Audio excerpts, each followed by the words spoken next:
हठ पूर्वक निकल जाओ इस माया के बंधन से। हठ करना पड़ेगा, मुझे अधर्म पूर्वक विषय अब नहीं भोगना, बड़ा जोर का हठ करना पड़ेगा। नहीं बार बार कसम खाने पर, नियम लेने पर, वचन देने पर फिर भी हम फिसल जाते हैं, क्योंकि वो सच्चा हठ नहीं आया। अभी हमारे अंदर ये भाव है कि इस भोग में हम सुख ले लेंगे, इसलिए कसम खाने पर, नियम लेने पर, वादा करने पर भी हम फिसल जाते हैं। त्यक्त्वा हठा निःसृतः, इनसे तुम हठपूर्वक अपना राग छुड़ा लो नहीं, ये हठपूर्वक तुमसे हट जाएंगे, बलात्काल सब कुछ छीन लेगा। क्रंदम क्रंदममंद कंदलित सदभवांकुरः सत्वरम, यदि तुमने इनका राग छोड़ दिया, नाम जपना शुरू किया, धाम का आश्रय ले लिया या धाम का वास मिल गया, तो तुम्हें एक परम लाभ मिलेगा। क्रंदम क्रंदम, बार बार रोने की इच्छा होगी। क्यों रो रहे हैं? कोई कारण नहीं है, कोई दुख या कोई कामना या कोई पीड़ा नहीं, एक ऐसी आनंद की उमगन है कि रोने का मन हो रहा है, बार बार रो। और जिसको ये मिल गया तो प्रीतम मिलने में देरी नहीं है। बिन रोए किन पाइयां प्रेम प्यारा मीत, ये जो हमारे अंदर बैठा है, हम प्रचार प्रसार करेंगे। हमें लगता है पहले ये बात समझ लेनी चाहिए कि प्रचार कैसे होता है। पहले मम भक्ति युक्तो तो भुवनम पुनातो, लोक के लोक पावन हो जाएंगे। मैं अपने हृदय का परिवर्तन करूंगा गुरु के कृपा बल से। अब वो विश्व का परिवर्तन कर सकता है, भाषा ही बदल जाती है। जब गुरु कृपा का अभाव होता है तो भाषा बदल जाती है, लक्ष्य बदल जाता है। नहीं, जो सद्गुण संपन्न हुए उन्होंने कहा, जो मैं अपने अवगुण का हूं, बाढ़ी कथा पार नहीं लाऊं। बड़ा विचित्र माया का स्वरूप है। हृदय द्रवित जब तक तुम्हारा नहीं हुआ तो हृदय का परिवर्तन शासन से नहीं हो सकता, ध्यान रखना। कोई अपने बल विक्रम से किसी के हृदय का परिवर्तन नहीं कर सकता। माना कि उसके पास हर बल है तो वो विनाश लीला कर सकता है, लेकिन साधु का जब अवतार होता है तो भगवान से भी बढ़कर होता है। मोरे मन प्रभुवश विश्वासा, राम ते अधिक राम करदासा। जब भगवान का अवतार होता है तो परित्राणाय साधूनाम विनाशाय च दुष्कृताम। लेकिन जब भगवान के भक्त का अवतार होता है तो दुष्टों का विनाश नहीं होता, दुष्टों की दुष्टता का विनाश करके उसमें साधुता, उसको ब्रह्म ऋषि बना दिया, उसको महात्मा बना दिया। आप सरिस चाहे सबकी ना, तभी भगवान कहते हैं, सातों सम मोहिमय जग देखा, मोते अधिक संत कर लेखा। यह संत के मुख से शोभा नहीं देता। विनाश, विनाश दुष्टता का करता है साधु, दुष्टों का नहीं। दुष्टों को गले लगाकर उनकी दुष्टता का नाश करके उनको साधु बनाता है।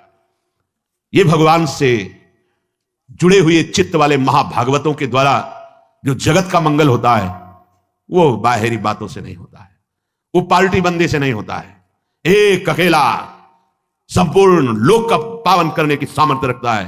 कौन? जो वाग गदगदा द्रवते यस्य चित्तम रुदत्य भीक्षणम हसते क्वचित च विलज्ज उद्गायति नृत्यते च मद भक्ति युक्तो भुवनम पुनात। पहले मद भक्ति युक्तो, पहले हृदय में भगवान की ऐसी भक्ति जागृत हो गई, सब जगह अपना स्वामी नजर आ रहा है।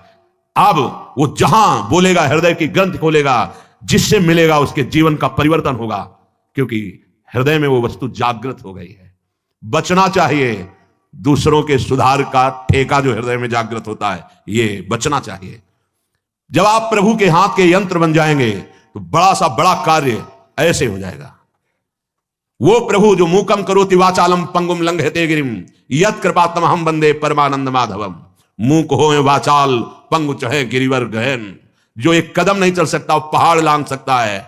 जो चेतन का जड़ करे जड़े करे चैतन्य असमर्थ, मसकई करे बिरंची अजय मसकतेहीन, ब्रह्मा को मच्छर बना दे मच्छर को ब्रह्मा। ऐसे सामर्थ्यशाली प्रभु जिसके हृदय में जागृत हो गए, वो मम भक्ति युक्त भुवनम पुनात। पहले अपनी स्थिति में आए, पहले स्थित प्रज्ञ बने, तब बात देखे तो किसी का उद्धार करने की बात ही नहीं रह गई।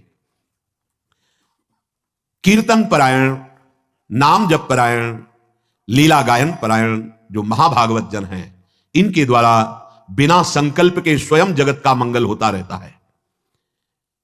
गीत्वा तुमम नामानि नर्तयेन मम सन्निधौ इदम ब्रवीमि ते सत्यम क्रीतो हम तेन चार। अर्जुन, हे अर्जुन, जो उच्च स्वर से विविध ध्वनियों में मेरे नाम का कीर्तन करता हुआ मेरे सामने नाचता है, मैं सत्य कहता हूं, मैं उसको देने में असमर्थ हूं, स्वयं बिक जाता हूं।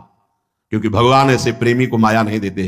भगवान कहते हैं मेरे पास कुछ देने के लिए नहीं रहता, मैं स्वयं उसके अधीन हो जाता हूं। सत्यम कृतोहम तेन अर्जुन इदम ब्रवीमि ते सत्यम।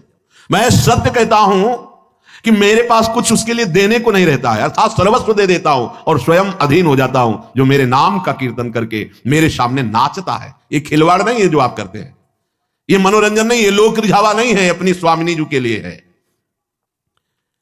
कैसे कोई प्रभु के नाम की महिमा का वर्णन कर सके? कहां लगी नाम बढ़ाई, राम न सके नाम गुण गाई। समझ में नहीं आता। क्यों समय को अन्य क्रियाओं की भावनाओं में छीन कर रहे हो? नाम सबसे बड़ा महान कार्य है। त्रिभुवन में सबसे बड़ा अनुष्ठान नाम है। उस नाम का चाहे कीर्तन करो, जप करो, स्मरण करो, ये सब एक ही है। तुम्हें जिस समय जैसी भावना आवे, कभी जप की, कभी कीर्तन की, कभी स्मरण की। स्मरण माला भी नहीं है, कुछ बाहर से ऐसा नहीं, याद है। हृदय बार बार रोने का करता है मन, और बार बार आंखों के सामने वो नाम है, वो नाम का नामी रूप है, वो विकलता है, उसे स्मृति कहते हैं। ये सब साधनों का फल है जब स्मृति जागृत होती है। प्रभु के परम पावन नाम का किसी भी तरह से, चाहे वो कीर्तन से हो, वो जप से हो या स्मरण से हो। कल्याण शब्द बहुत छोटा है नाम के आगे। हमारा कल्याण हो जाए, हमारे पाप नष्ट हो जाए, बहुत छोटा शब्द है नाम की महिमा के आगे। नाम के प्रताप से प्रहलाद जी ने जड़ वस्तु में सच्चिदानंद को प्रकट कर दिया। खंभा जड़ है, इससे चैतन्य घन परमात्मा नरसिंह रूप से प्रकाशित हो गया। नाम के प्रताप से ही बड़े बड़े प्रहार प्रहलाद जी पर किए गए, अग्नि में बैठाल दिया गया, बड़े बड़े विषधर सर्पों से डसाया गया, जहर पिलाया गया, पर्वत के नीचे दबाया गया, क्या क्या कष्ट दिया गया, कुछ नहीं हुआ प्रहलाद जी को। मीरा जी को हलाहल जहर दिया गया चरणामृत कह के। ये संतों को प्रसाद रूप में मिलता है, ये लीलाएं होती हैं। भला ऐसे महापुरुषों से किसको भय है? पर यह संसार बख्शता नहीं है। पूज्य पाधुड़िया बाबा जी महाराज सत्संग कर रहे थे, एक आदमी को पैसा दिया गया, बस तुम चाकू लेके जाओ और नाक काट लो, क्योंकि उन महापुरुष के सामने दूसरा फिर कोई था नहीं उस समय। संत महात्मा सब थे, पर एक प्रकाश होता है, उनका ऐसा प्रकाश था। नया रेलवे स्टेशन वहीं बन गया था, यद्यपि स्टेशन नहीं था, पर ट्रेन पूरी की पूरी वहीं रुकती, मेला लगा रहता। महापुरुषों का प्रताप होता है। तो जो भगवत प्राप्त नहीं तो फिर ईर्ष्या रूपी दोष आ जाता है। ये बड़ा ऊंचाई पे आता है। कंचन तजना सहज है, सहज तिया का ने मान बढ़ाई, ईर्ष्या दुर्लभ तजनाए। तो वो व्यक्ति बड़ी सावधानी से चाकू लिए हुए गया। महापुरुषों के पास जो सेवा में रहते हैं इतने निर्मल हृदय के होते हैं कि उनको ऐसी कोई शंका ही नहीं थी। भला ऐसे निरपेक्ष समदर्शी महापुरुष को किससे भय? नजदीक गया तो उन्होंने रोका नहीं, प्रणाम की मुद्रा की, सामने समझा कि श्रद्धावान है, चाकू निकाली, मारा ऐसे नाक पे, बड़ी चाकू थी।